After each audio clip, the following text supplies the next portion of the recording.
All right, welcome back, YouTube. Today we're doing something a little bit different. Even though the Mustang is still here, and tomorrow Josh will be back at the house, so we're going to work on it tomorrow. We've got some pretty exciting things happening, so we'll get another video posted hopefully by Sunday on the Mustang.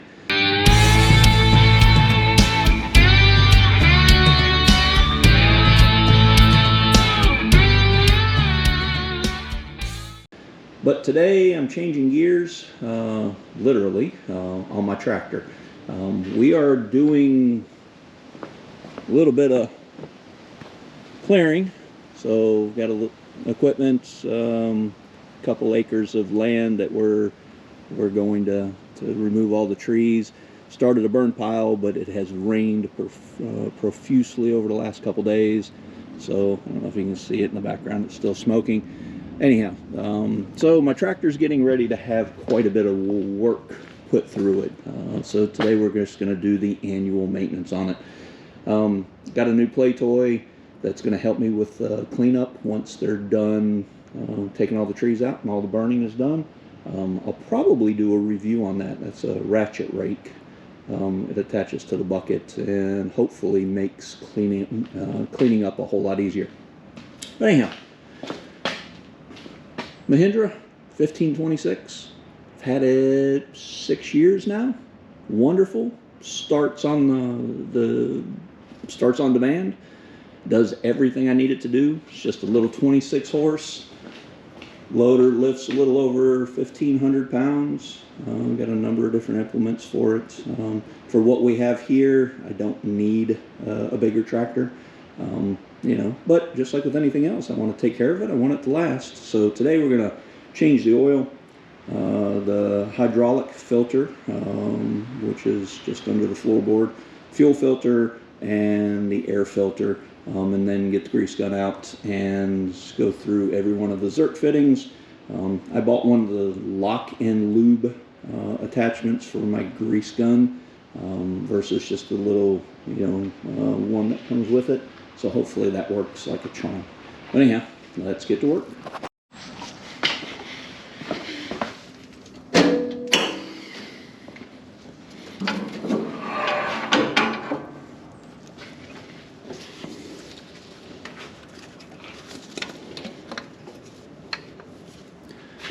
Just get everything ready to drain the oil. Once that's open, oil drain plug is right up here, 16 millimeter. That'll be the first thing that we get started with.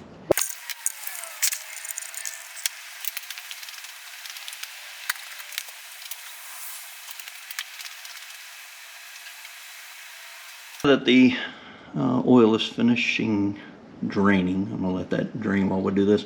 Oil filter simply on the side of the block. It is a small one. Of course, Mahindra and any manufacturer is going to tell you to use their oil filter, but there is a site that I will link in the description, Bill's Tractor, that has done all the research for us. He has all of the equivalent filters that are in the market.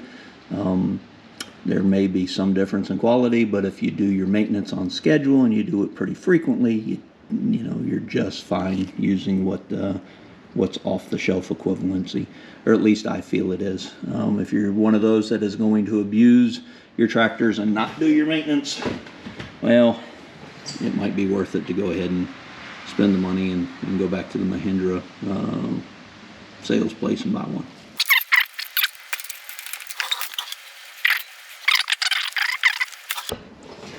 Let that oil filter drain. Everybody always tells you when you're putting the new oil filter on to make sure that you lube the gasket with clean oil. Yeah, right. I'm going to stick my finger in the dirty oil and put a little bit of them on the gasket. I suspect that's what most people do. All right, since this is a how-to channel, I don't want to leave off some of the more basic maintenance items. I made fun of putting used motor oil or diesel oil on the new filter in order to lube it up, but it is imperative that you make sure that the gasket came off with the old filter. So the gasket is on this. Also validate it by checking the land where the gasket will ride to make sure that you do not have two gaskets going on when you put your oil filter on. Trust me, it will leak and it creates a nice mess, and then you're just redoing your work and wasting oil. All right, just to let everybody know, I'm using the Rotella T4, which is a conventional motor oil, mainly because I couldn't find any of the T5 or the T6. The T5 is a synthetic blend, the T6 is fully synthetic. If you're one of those that likes to let your oil changes run a little long, the T6 is the way to go. You pay more for the oil up front, but it will give you protection for a lot longer. The blend is just slightly less, than the protection than the T5 over, the course of time. T4 has been around forever. It is probably the most common oil to put in these diesel engines in the 1540 weight category. Just need to understand, and I don't know, I'm not a chemist, but just need to realize that the life expectancy of this is going to be much closer to what the manufacturer recommends as far as your oil changes. I do mine annually. I don't really pay attention to the hour meter so much, but I don't use my tractor that much, so I'm not going to run the hours up. If I did, I guess I would pay attention to it. So I just go with the conventional. I can find it. It's at Home Depot. The price is not terrible, but if you can find the T5 or the T6, go for it. All right, while we're up top, we'll go ahead and take a look at our air filter. Air filter does have two parts to it, parts. It's got an inner and an outer. The inner part is just hard plastic with a fine screen on it. So I did not order a new inner. What we'll do is we'll take the air compressor and we'll blow that out. I think you can see, looking at the light there, it's, you can see through it. I clean that periodically.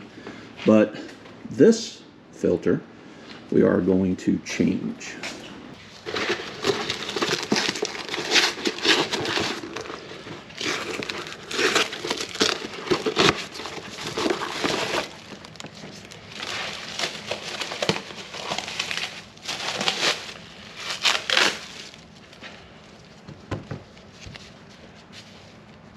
I would dare to say that looks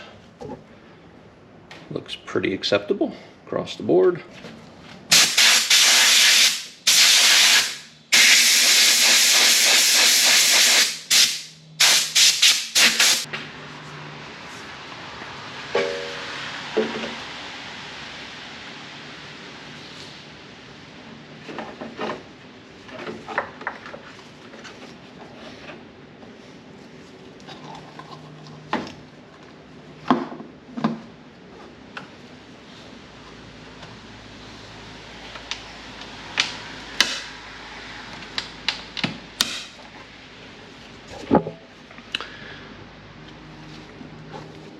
One each air filter. Getting to do the fuel filter, I am using a Wix filter, Wix 33830.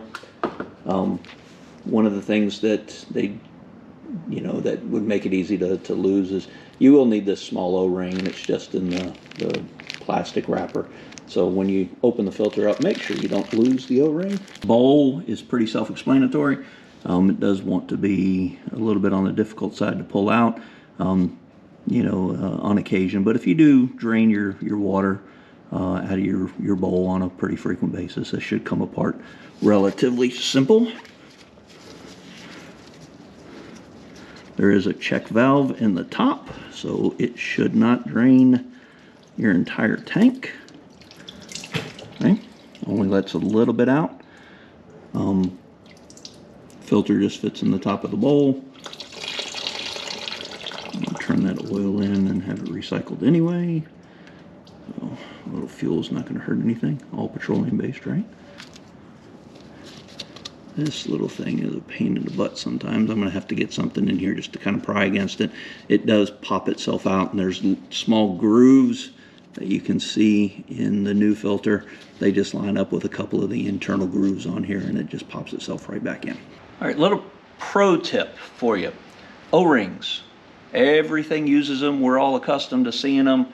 Most of us just, put them where they're supposed to be, and we don't think twice about it. One of the nuances with an O-ring that can get you in trouble is when you're putting it on, if you actually allow the O-ring to roll as you're putting it on. Some of the larger O-rings will actually have a stripe, so that it's just not a solid black contour. So that colored stripe allows you to make sure that you haven't twisted the O-ring as you're putting it on. It's not necessarily going to cause a leak, but it's not a really good, clean, flush surface either. So it just introduces the opportunity to cause a leak. So I did put the O-ring in the center of the fuel filter. These small grooves, lighting is terrible. I know, I'm sorry. It's raining, and we're just getting over our snowfall, so it's not the best day to be doing this. But these fuel filters do have grooves that line up with these internal grooves on the filter bowl. So just figure out where they line up, and it does fit in there. That keeps the filter from being able to spin under pressure. So then you take an O-ring goes around the outside, sits in that groove nicely, and then we just put it right back on. We'll allow that to dry, make sure that we don't have any leaks. Trust me, if you have a leak, it's just going to sit there and drip and drive you crazy. But that's all there is to changing an oil, or a fuel filter. The last filter that we're going to change today is the hydraulic filter. I have a shuttle transmission. I don't have the HST. Wish I had the HST, but this has given me zero issues. So maybe I'm fortunate to have the shuttle. Anyhow, the hydraulic filter uses the transmission's hydraulic fluid in order to work all the hydraulics at the front of the or any of your components, I should say. So this is real simple. The only problem with this is there's not a check valve in the filter base, which means that you're just going to lose a lot of fluid. So I do suggest that you get your filter, your new one, ready, right? Just have it on standby so you're not fumbling with the box or fumbling with opening the packaging up when the time comes to drop the other filter and put this one on, in order to save as much hydraulic fluid as you possibly can. So I have that ready. Let me see if I can figure out where to go with that. Again, I am using a Wix filter, 57118. I will, like I said before, I'll post a link to Bill's tractor because he has all of the conversions already looked up, so you don't have to do any of this. I wrote them down in my owner's manual, so I don't have to constantly look for it. But let's change this filter.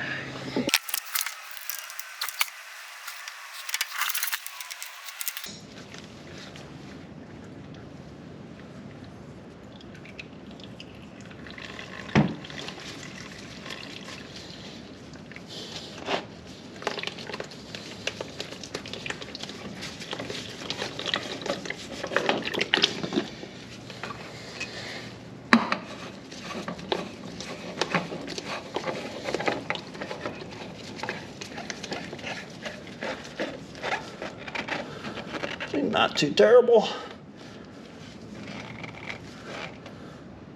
right, we've got a good seat. Let's go a quarter of a turn past it. We should be good to go.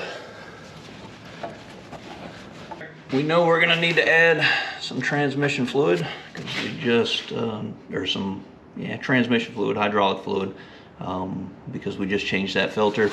So make sure you don't drop anything unnecessary in there. Clean up around that cap as well as you can.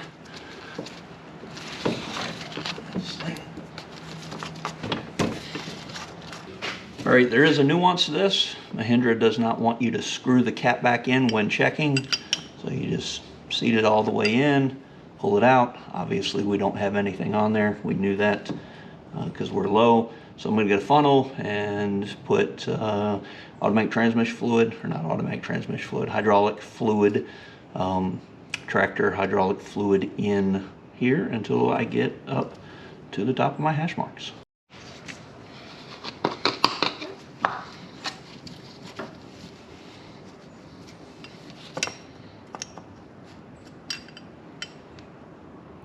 Halfway up the mark.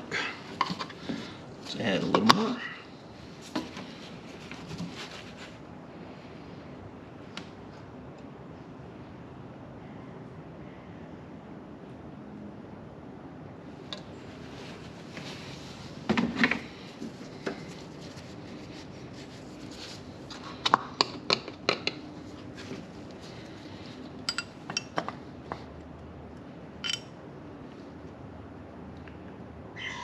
I am going to call that good.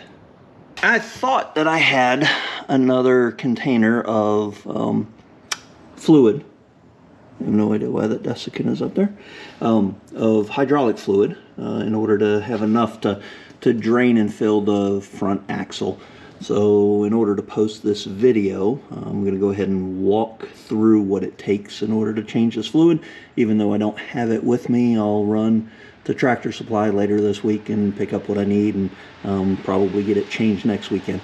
Anyhow, there's 3 drain plugs that you have to remove in order to drain it. The main one here, there are 2 on the bottom of each of the sides, the I guess what you call it, transaxle. Anyhow, there's 2, one here, one on the other side that you drain. There is a cap on the top that is your fill point, but the way that you fill it is you remove,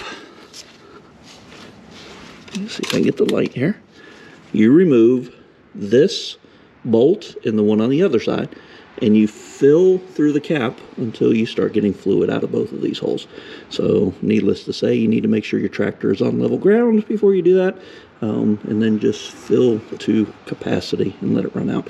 It's really simple. It takes about 4 quarts, a little over 4 quarts in order to do this. It's a 50-hour check when you first buy the tractor, and then it's annually is when I do it.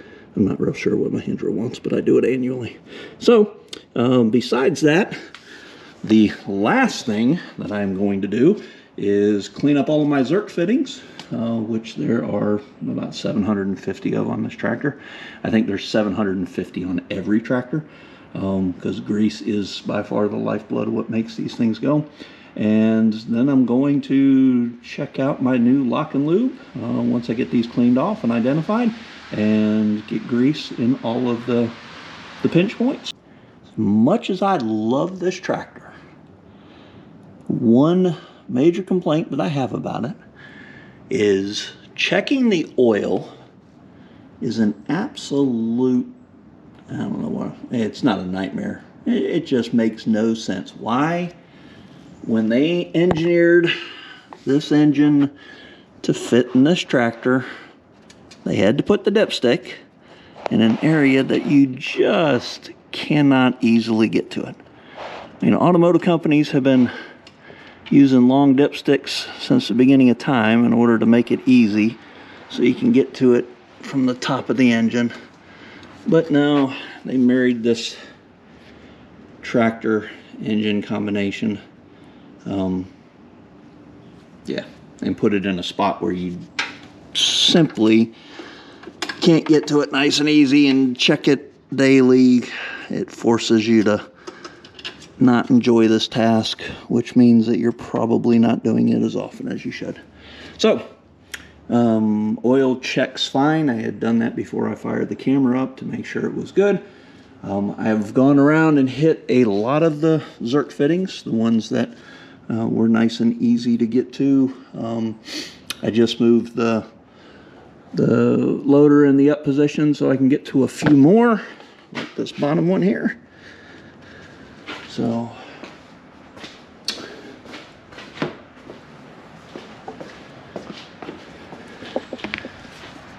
did purchase a Lock and Lube.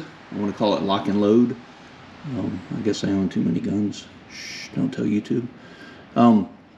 So, because I got tired of the other ones not really working like they should. This just opens up, has 4 metal jaws that grab hold of the zerk fitting. Seems to work as advertised. And got a little bit of water coming out. Of course, it has been raining. Imagine that.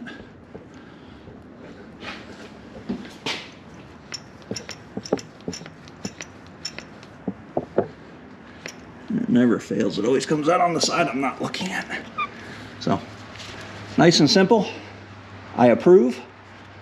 One of the things I wish it did have, though, was I wish that the lever that you use to open the jaw, they could have easily made it to where this would spin, because I had one zerk fitting on the other side where I was trying to bend the hose to get that lever on the other side. These hoses obviously are stiff and they have a memory, so it didn't want to cooperate the way that I would like it to cooperate. So by chance, if my little puny YouTube channel gets anybody from Lock and Lube that pays attention, make it so this piece spins, so you can just move it out of the way regardless of the orientation when you go to get on the zerk fitting. So I have about 5, 6 more zerk fittings to go.